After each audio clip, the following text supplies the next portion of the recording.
Hello guys. मैं हूं कृष्ण कुमार और आप हैं मेरे साथ मेरा यूट्यूब चैनल गुरुकुल लर्निंग 772 पर। मैं एक जोड़ी इंफॉर्मेशन केवीएस के बारे में लेकर आया हूं, क्योंकि पता है आपको केवीएस का जो पेपर हुआ था पीआरटी के लिए फरवरी में उसका रिजल्ट आया है और उस रिजल्ट में कट ऑफ हाई भी गया है। रीजंस है कि जो सुप्रीम कोर्ट में जो केस चला था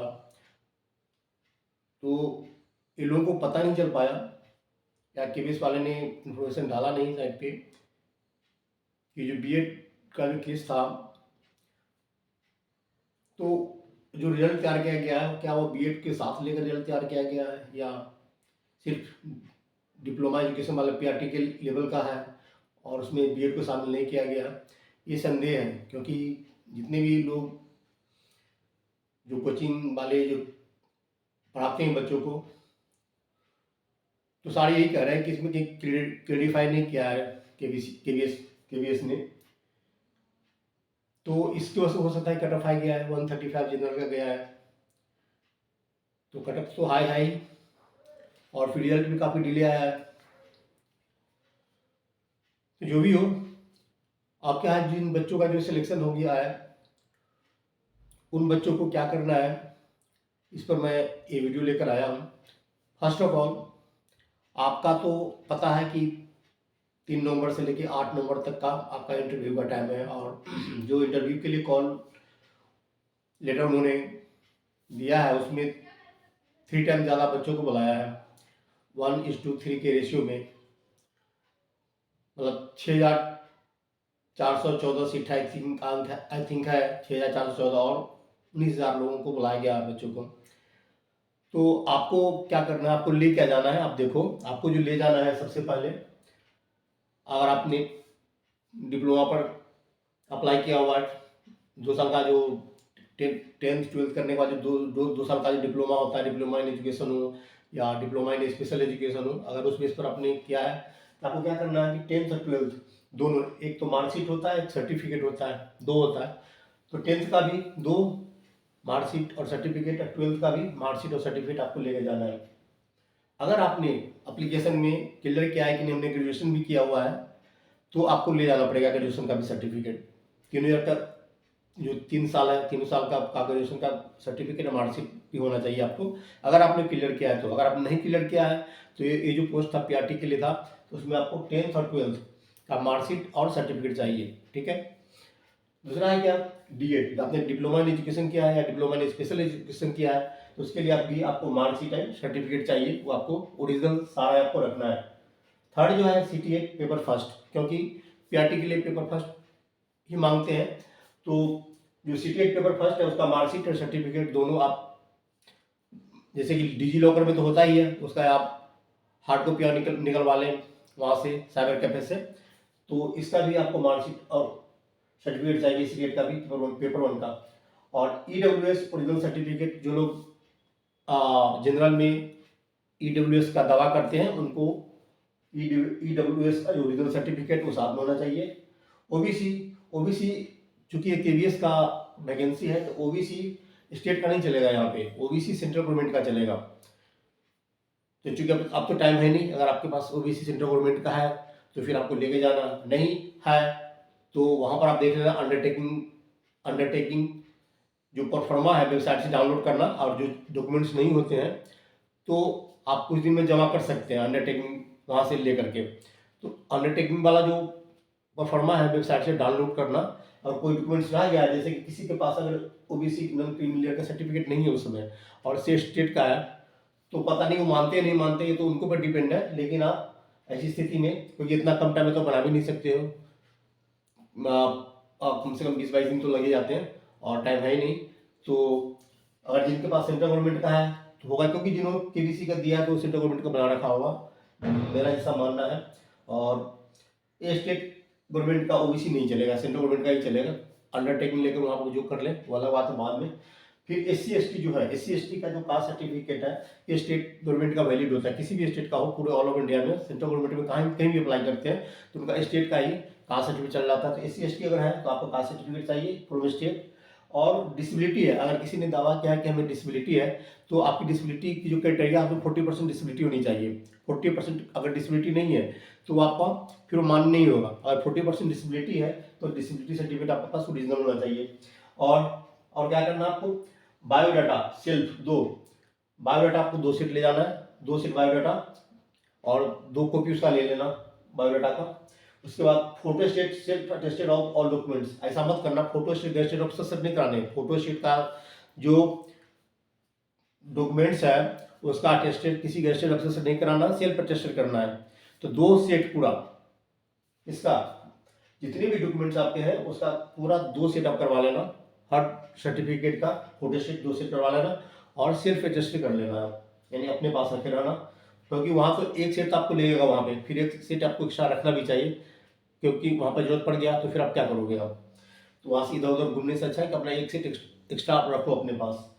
तो ये जरूरी है, जितने भी आपके डॉक्यूमेंट्स है उसका photo state self attested 2 set होना चाहिए, 5 फोटो रख लेना आप।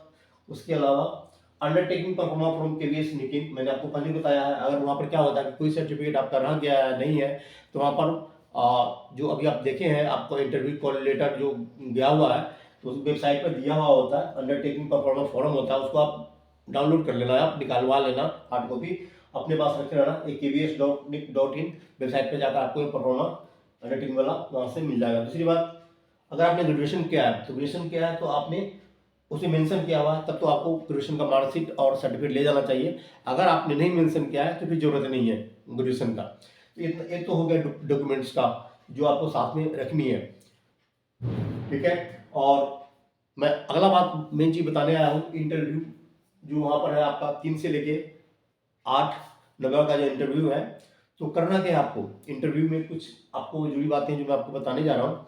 इंटरव्यू में करना क्या होता है कि बच्चे कई बार इंस्टीट्यूट ज्वाइन कर लेते हैं, मैं तो कभी प्रीफर नहीं करूँगा कि आपको इंस्टीट्यूट ज्वाइन करो, क्योंकि ऐसा नहीं होता है कोई 2-3 दिन का क्लास देगा और ऐसा नहीं है कि जो उन्होंने बताया वहाँ पर वो क्वेश्चन पूछ देगा, ऐसा कभी भी नहीं होता। आपको ये करना है, कुछ टिप्स है जो आपको फॉलो करना है। करना क्या है आपको, पहली बात, जब आप एंट्री करते हो, आप जहाँ पर बोर्ड होता है इंटरव्यू का वहाँ पर एंट्री करते हो तो वहाँ पर क्या होता है, आप जब जाते हो तो गुड मॉर्निंग या गुड आफ्टरनून जो भी टाइम में आप एंट्री करते हो, क्योंकि जो इंटरव्यू है 10 से लेके 5 बजे तक चलता है, 10 से लेके 5, तो आपको जो भी टाइम से मॉर्निंग है तो गुड मॉर्निंग, आफ्टरनून तो गुड आफ्टरनून कहो। तो इस तरह करके आप एंट्री करना है, वहाँ पर जाकर आपको अभिवादन करना है और अपने आप नहीं बैठ जाना चेयर पे, वहाँ पे परमिशन मांगते हैं, या आपका बायोडाटा उनके पास होता है कि जिस आदमी को बुलाया है उनका पास होता है। अगर आपको उन्होंने नाम ले लिया कि नाम है, जैसे आपका कोई नवीन नाम है, कुछ भी नाम है, उन्होंने बोल दिया नवीन बैठो, फिर कुछ दिक्कत ही नहीं है, बैठ कर आप उनको थैंक्स बोल देना। और अगर नहीं तो आप उनसे ये जरूर कहना है कि सर मैं आई सिट डाउन, सर मैं क्या बैठ सकता हूँ, और कहते हैं कि हाँ बैठ जाओ, फिर थैंक्स बोलना, ये जरूरी है। मतलब कुछ जरूरी चीज़ है, या मैं इसलिए बता रहा हूँ कि छोटी छोटी बातें ना अगर आप वहाँ पर ये नहीं करेंगे तो आपका इंटरव्यू जो है ना उसका होने का मायने बहुत कम रह जाता है। तो एक दो बातें हैं जो मैं आपको बताया। फिर जब आपने बैठ गया तो वहाँ पर बोर्ड होते हैं, बोर्ड में क्या होते हैं 5 से लेकर 7 आदमी का पैनल होता है और उसमें एक साइकोलॉजिस्ट भी होते हैं जो आपके दिमाग का रीडिंग करते हैं, एक उसके लिए अलग होता है साइकोलॉजिस्ट। बाकी जो 5-6 होते हैं वो आपको क्वेश्चन करेगा अलग अलग तरीके से। तो क्वेश्चन क्या होता है, ऐसा नहीं है कि जो वो क्वेश्चन वो होगा जो आपको किसी इंस्टीट्यूट वाले ने कराया है, वो क्वेश्चन वो हो सकता है जो आज नहीं पढ़े हो कभी भी पढ़े हो लेकिन उसका आंसर आप जानते हो। तो ऐसा भी हो सकता है कि आपका इंटरव्यू अच्छा जा सकता है। और ऐसा भी हो सकता है कि आपने जिस इंटरव्यू के लिए जिस क्वेश्चन को तैयार किया है वहाँ पे वो क्वेश्चन एक भी नहीं मिले और आपका इंटरव्यू अच्छा भी जा सकता है। तो दोनों बात दिमाग में रखना, घबराना नहीं है।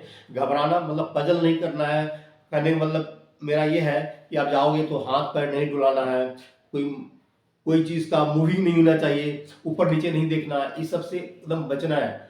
जब एकदम जो आई कांटेक्ट हो ना, बोर्ड के जो भी मेंबर है वो अगर क्वेश्चन करते हैं 5 में से कोई भी 6 में से कोई भी, आप उनसे आई कांटेक्ट करो और आई कांटेक्ट के साथ साथ आपका जवाब होना चाहिए। और जवाब जितना भी दोगे ना बहुत शॉर्ट में जवाब दो आप, मतलब खींचो मत, क्योंकि जो बोर्ड के जो मेंबर्स होते हैं वो अलग से क्वेश्चन तैयार करके नहीं लाते हैं आपके लिए। वो क्वेश्चन ऐसा नहीं कि पहले से उनको पता होता है कि ये कैंडिडेट आया था हमको क्वेश्चन पूछेंगे, नहीं, क्वेश्चन वहीं से होता है जहां से आप शुरू करते हो। आप जो बोलोगे ना, अगर गलती आपने बोल दिया तो उसी में आप लपेटे में आते जाओगे और फिर आप फंसते जाओगे। इसीलिए मैंने क्या कहा कि कम, बहुत कम, जितनी जरूरत है रिक्वायरमेंट उतनी आंसर देने हैं, शॉर्ट में आंसर देने हैं, लॉन्ग में नहीं जाना है। और लॉन्ग में आप गए तो फिर वहां से खींचते चले जाओगे, फंसते चले जाओगे। ये बात जरूर याद रखना। मैंने बहुत तरीके से आपको बताया है कि जो भी क्वेश्चन का उन्होंने जवाब मांगा है उसको लॉन्ग नहीं करना है, शॉर्ट में करना है जितनी रिक्वायरमेंट है। और क्वेश्चन जो राइज वो करते हैं वहीं से करते हैं जहां से आप बोलते हो। स्पेशल उनके पास कोई सेट नहीं होता कि हमें इन बच्चों से ये क्वेश्चन पूछना है, नहीं होता है। अगर आप गलत क्वेश्चन करोगे तो उसी में से गलत तरीके से वो लेते जाएंगे, फिर आप फंसते जाओगे, फिर आउट हो जाओगे आप।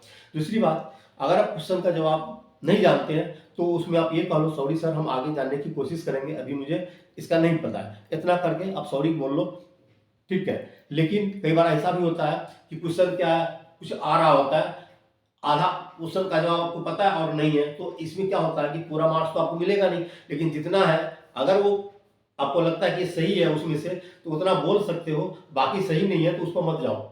जितना आपको सटीक मालूम है थोड़ा भी तो बोल दो, क्योंकि उसमें क्या होगा, कुछ पॉइंट आपको दे देगा, कुछ नहीं देगा। क्योंकि उनका सिस्टम होता है कि इतने क्वेश्चन हमें बच्चों से पूछने हैं और उस हिसाब से उनको जो मार्क्स होते हैं, मतलब सबका डिस्ट्रीब्यूट होता है। पैनल में जितने आदमी बैठे होते हैं सबके मार्क्स डिस्ट्रीब्यूट होते हैं अलग अलग से। तो जो भी मेंबर पूछे आपको शॉर्ट में जवाब देना है, जितनी रिक्वायरमेंट है उतनी जवाब देना है। और कई बार क्या होता है, कई बार आप वहां पर जाते हो तो ज्यादातर बच्चे क्या होते हैं, नर्वस आते हैं इंटरव्यू में जाते ही। क्यों? कई बार तो ऐसा होता है कि जो उन्होंने क्वेश्चन पूछा आपको आया नहीं, आप नर्वस होना शुरू कर दिए, तो वही सारा सिस्टम ही गड़बड़ हो जाता है। आपको कुछ देर संभलना है। होता है क्या, जब स्टार्टिंग में आप जाते हो ना तो शुरू में क्या होता है, 2 3 4 क्वेश्चन हो सकता है आपको नहीं आ रहा हो, लेकिन फिर भी आपको घबराना नहीं है। जैसे 2 3 4 क्वेश्चन नहीं आ रहा हो बाय द वे, तो घबराना नहीं है, कोई बात नहीं। आप एकदम आई कॉन्टेक्ट सबके साथ, जो भी है मैडम है सर उनके साथ रखो और बोलो कि सर मुझे नहीं आ रहा। लेकिन धीरे धीरे धीरे आप घबराओ मत, धीरे धीरे जो क्वेश्चन पुट करते हैं अगर आपको आ रहा है तो क्या होगा, फिर आपका इंटरव्यू ऐसा जा सकता है। ऐसा शुरू शुरू में होता है, बाद में धीरे धीरे 2 3 मिनट बाद वो ठीक हो जाता है। इस चीज को आपको नॉर्मल लेना है और अपने बिहेव को ना वहाँ पर पूरी तरह से साइलेंट मोड में रखने हैं। कोई इधर उधर का कोई आपको करना नहीं है, ठीक है। ये सब जरूरी बातें जो आपको मैं बता रहा हूँ इंटरव्यू में। जहाँ पर आपका इंटरव्यू हो रहा है वहाँ पर ना कोशिश करो कि जिस दिन इंटरव्यू है उसे एक दिन पहले यानी रात तक आप वहाँ पर पहुँच जाओ और सेंटर पे सुबह में चले जाओ, करीब करीब 1.5 से 2 घंटा पहले वहाँ पे। हाँ, वहाँ पर क्या होता है ना, बहुत सारे जो बच्चे होते हैं तो करते क्या है कि जो इंटरव्यू देकर निकलते हैं तो वो पूछते रहते हैं कि आपका इंटरव्यू में क्या पूछा। लेकिन ऐसा नहीं है कि जो चीज़ उन्होंने उनसे पूछा वही आपसे पूछ ले। तो ज़्यादातर बच्चे गलती क्या करते हैं, गलती ये करते हैं कि जो बच्चे निकलते हैं तो उनसे पूछते हैं अंदर क्या पूछ रहा है, अंदर क्या पूछ रहा है। तो क्या होते हैं वहाँ पर जितने भी बच्चे जो आए होते हैं सारा पढ़ना शुरू कर देता हूँ मैटर। ये चीज़ गलत है। इसमें क्या होता है ना, आपको पूरी तरह से आप नर्वस हो जाओगे, आपको ये नहीं पता चलेगा कि हमारी तैयारी कैसी है। आप उस समय छोड़ दो, पढ़ना ही छोड़ दो आप, है ना। जो पूरी तरह आप ना उस मूड में रहो, रिलैक्स वाला मूड में रहो कि हमें कुछ नहीं, हमने जो तैयारी कर रखी है, जो आपने पहले से पढ़ रखा है उसी में से क्वेश्चंस होते हैं। ऐसा नहीं है कि आप जो बोलते हो है ना उसी में से क्वेश्चन पुट करते हैं। ऐसा भी नहीं कि जो आपने पढ़ा है उसी में से पूछ देगा, पहले भी आपने पढ़ा तो हो सकता है जवाब आपका अच्छा चला जाए। तो इसके लिए घबराना नहीं है, मतलब। और दूसरी कुछ बातें मैं आपको जो वहाँ पर जो पूछा जाएगा उसमें आपको ये बताने जा रहा हूँ कि कई बच्चे वहाँ पर काफ़ी मतलब गलती कर जाते हैं। एक तो सबसे ज़्यादा गलती इसलिए होती है कि मतलब उनके साइड से ज़्यादा घबराहट होती है तो उससे ज़्यादा ये हो जाता है। दूसरी बात, बच्चे पढ़ना शुरू कर देते हैं। ये सब चीज़ आपको करना नहीं है। और जितनी भी डॉक्यूमेंट्स वगैरह है सबको आप सारा ले जाना है, अंडरटेकिंग वाला जो वाला वो आपको भी ले जाना है। वहाँ पर जाओ और कोशिश करो आपका, अगर ज़्यादा टाइम लग रहा है तो अच्छा है। जैसे कि बोर्ड को क्या होता है ना, सिलेक्शन में क्या होता है, जो जिन बच्चों से वो पूछ रहे होते हैं उनको लगता है इस बच्चे में ऑब्जेक्टिव है तो उनसे ज़्यादा क्वेश्चन पूछते हैं। अगर आपका टाइम ज़्यादा लग रहा है तो समझो कि आपका सिलेक्शन होने का ज़्यादा चांस है, ये दिमाग में रखना। और ऐसा भी हो सकता है कि आपका मार्क्स ज़्यादा आ रखा हो और वहाँ पर जाकर आपका इंटरव्यू सही नहीं हुआ तो हो सकता है कि इससे बाहर जा सकते हैं। क्यों? क्योंकि 3 टाइम ज़्यादा बच्चों को बुलाते हैं, इसीलिए बुलाते हैं कि कुछ बच्चे क्या होते हैं, लर्न कर लेते हैं, याद करने में एक्सपर्ट होते हैं, रटने में एक्सपर्ट होते हैं, लेकिन वहाँ पर जब बोर्ड जब उनसे क्वेश्चन पूछता है तो फिर वो घबरा जाते हैं, क्योंकि वो आपने जो बुक्स जो पढ़ा ना उससे कोई रिलेशन नहीं होता है। वहाँ पे उससे कोई रिलेशन नहीं होता। बस ये है कि आपको बोलने के तरीका आ रहा है या नहीं आ रहा है, आप कैसे दिखते हो। अच्छा, कैसे दिखने से मेरा मतलब है कि आपका जो ड्रेस ड्रेस अब जाओगे वो ऐसा कपड़ा मत पहनना जो काफ़ी चमकीला हो, भरदार हो। कपड़े सिंपल में होना चाहिए, ज़्यादा लाइट कपड़ा नहीं होना चाहिए, यानी इस तरह के कपड़े आप पहनो कि, क्योंकि सबसे पहले तो आपको ड्रेस है ना उसी पर जो पैनल है उसी पर देखता है कि आप जो टीचर बनने जा रहे हैं उसके लायक का कपड़ा पहने हो कि नहीं हो। तो कभी भी चमकदार भड़कदार कपड़े मत पहन के बजाना, ठीक है। वैसे कुछ बातें हैं, क्योंकि बच्चे क्या करते हैं ना, आजकल कोचिंग ज्वाइन कर लेते हैं, मालूम आप कोचिंग में गए, वो पैसे भी ठग लेते हैं, और मालूम अब वहाँ पर जाते हैं तो उसको क्वेश्चन भी नहीं पूछते हैं, फिर आप इंटरव्यू देने वाले को भी आप बकोगे उल्टा फुल्टा कि उन्होंने मेरा इंटरव्यू लिया, पैसे लिया। तो मैं ये कह रहा हूँ कि इंटरव्यू जो लेते हैं वो तरीका बताते हैं आपको, बस ये नहीं कि वो क्वेश्चन पूछ देगा आपको वहाँ पे, ऐसा कुछ भी नहीं है कि वही क्वेश्चन पूछेगा, वो तरीका बताते हैं कि ऐसे ऐसे वहाँ पर नहीं करना है, एक्टिविटी नहीं करना है नहीं। तो इस तरह के साथ अब आपको इंटरव्यू देना है, और निकलने के साथ ही आपको थैंक्स बोलना है, और थैंक्स बोलकर आप बाहर निकल जाओ। तो ये सब बातें जो मैंने आपको बताया है, ये बातें अगर आपको दिल को छूती है तो हमारा जो यूट्यूब चैनल है द गुरुकुल रनिंग 772, इसको आप सब्सक्राइब करें, दोस्तों के साथ शेयर करें और इसको लाइक करें। Thanks for watching.